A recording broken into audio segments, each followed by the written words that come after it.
Shalom, apa kabar saudara-saudara? Harapan saya Anda semua dalam keadaan baik, tidak kekurangan satu apapun.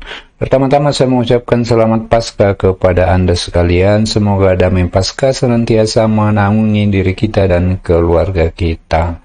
Amin. Nah, saudara-saudara, pada kesempatan ini kita akan lanjutkan lagi seri panduan kita. Dan pada kesempatan ini kita akan membahas tentang bagaimana sih mendalami sebuah teks Alkitab untuk menyusun atau membuat suatu renungan ketika kita akan memimpin doa. Nah, untuk itu tanpa basa-basi, mari langsung saja kita masuk ke topiknya. Nah, sebetulnya sebelum kita masuk pada mendalami teks Alkitab, ada 3 bentuk renungan yang umum diberikan, yang umum digunakan orang, yaitu model renungan topikal, ada renungan tekstual, dan ada ekspositori. Nah, di kesempatan yang lain kita akan membahas ini satu persatu sehingga memudahkan bagi Anda yang biasa memimpin ibadat untuk menyusun khotbah Anda atau renungan Anda. Kita lanjutkan. Nah, sebelum kita memulai mendalami Alkitab, beberapa hal yang harus kita siapkan. Yang pertama tentu saja Alkitab. Entah itu Alkitab yang dalam bentuk buku atau dalam bentuk elektronik apabila Anda mempunyainya. Apapun bentuknya, yang jelas Alkitabnya harus tersedia. Nah, kalau bisa ada juga kamus Alkitab. Itu juga bagus untuk menafsirkan kata-kata dari setiap kata-kata dari Alkitab. Kemudian ada lagi kalau perlu penafsiran Alkitab. Penafsiran kalimat-kalimat dalam Alkitab ini penting sekali untuk mendapatkan pemahaman yang lengkap. Kemudian ada juga buku-buku lain yang relevan. Tentu saja yang relevan dengan renungan-renungan yang akan kita bawakan. Dan yang terakhir, kita membutuhkan alat tulis-menulis karena nantinya kita akan menulis renungan kita. Oke, mari kita lanjutkan.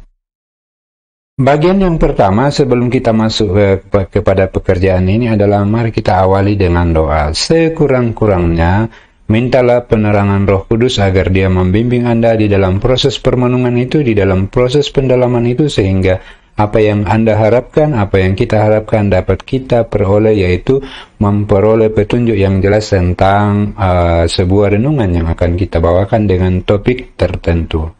Kemudian yang kedua, setelah Anda berdoa, pilihlah teks yang akan direnungkan. Tentu saja sesuai dengan konteks doanya. Misalnya doa rukunnya berarti yang kita gunakan adalah bacaan harian pada waktu itu. Tetapi kalau misalnya itu doa khusus, misalnya ulang tahun, tentu juga akan disesuaikan teks bacaannya. Mari kita lanjutkan. Bagian yang pertama yang harus kita perhatikan adalah membaca ayat-ayat yang dipilih.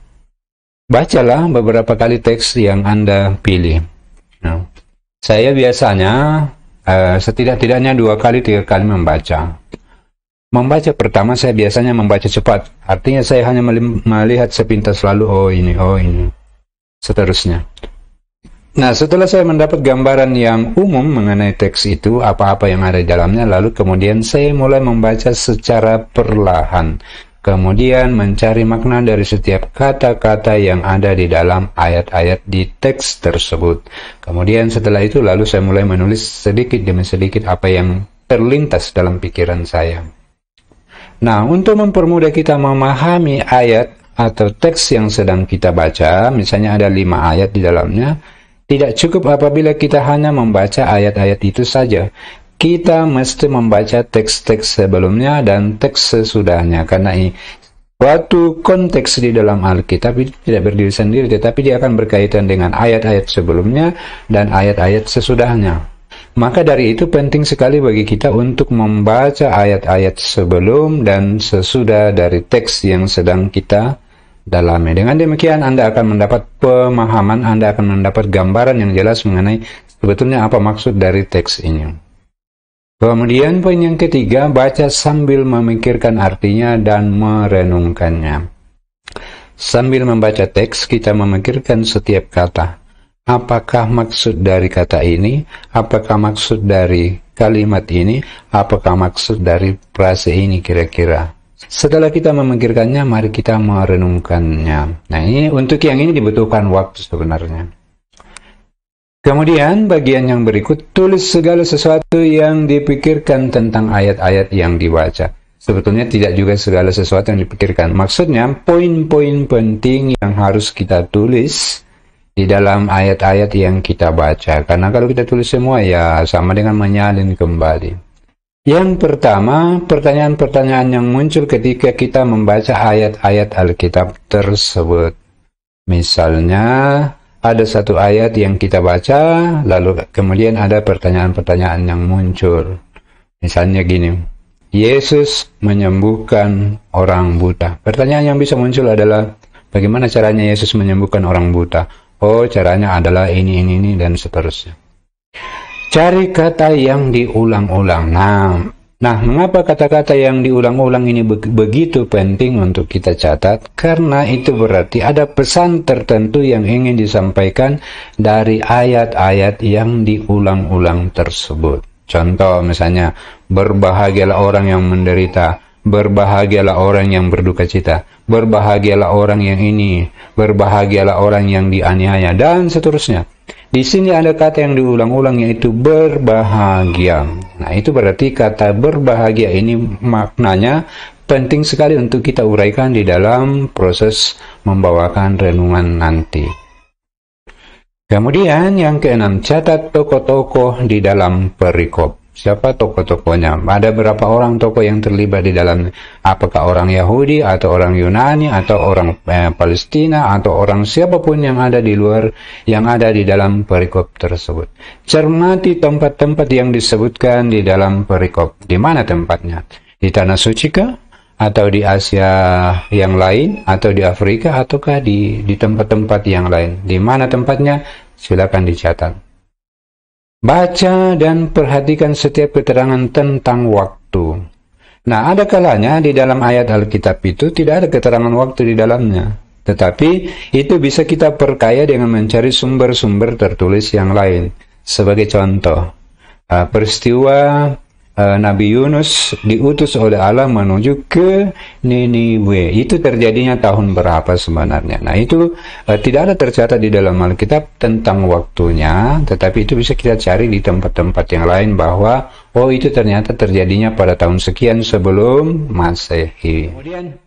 Kemudian yang ke-9, buatlah judul renungan yang akan dibawakan. Nah, sebetulnya untuk konteks Katolik, agak jarang sih kita memberikan judul renungan. Kecuali untuk doa-doa tertentu, misalnya ulang tahun kah, pernikahan kah, itu bisa saja terjadi bahwa kita buatkan suatu judul renungan. Tetapi dalam konteks doa harian, ibadat mingguan, atau ibadat doa rukun, itu biasanya kita langsung menguraikan dari ayat-ayat Alkitab yang dibacakan pada waktu itu. Jadi tidak ada memberikan judul renungannya dan seterusnya.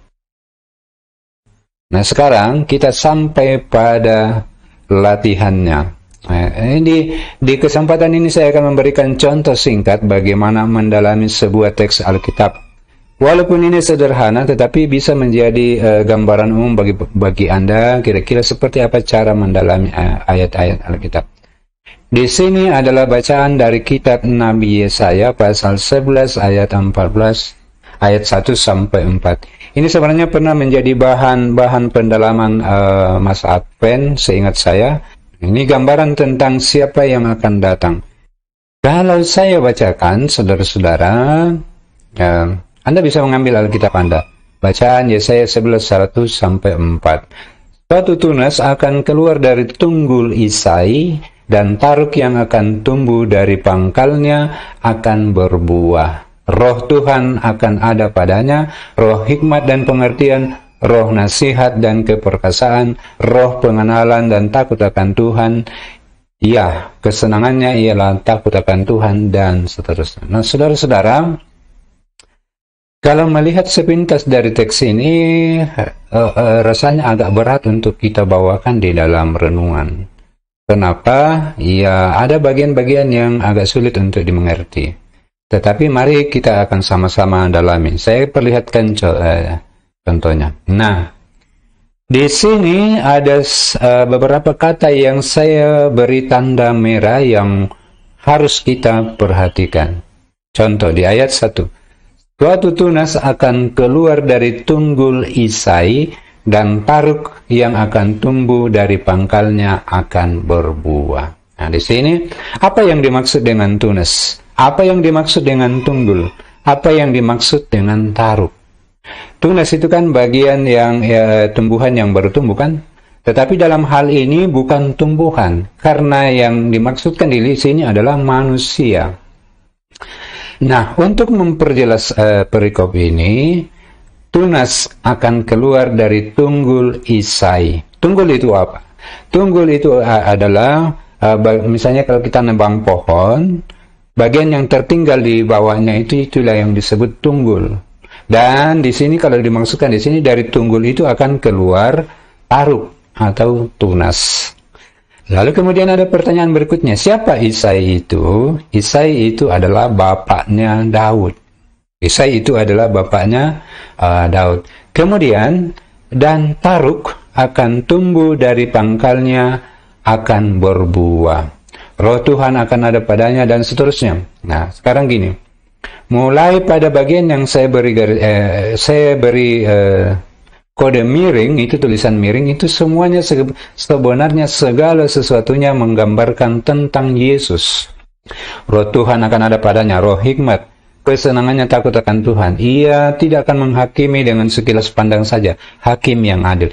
Itu sebenarnya mulai dari ayat 2 sampai seterusnya ke bawah itu adalah gambaran tentang Yesus. Jadi saudara-saudara, apakah maksud secara keseluruhan dari perikop ini? Di sini digambarkan bagaimana asal-usul keturunan atau nenek moyang dari Yesus Kristus dan seperti apa gambaran Yesus Kristus yang digambarkan oleh Nabi Yesaya. Jadi kalau saya ulang, tunas yang dimaksud itu keluar dari tunggul Isai itu adalah Nabi Daud.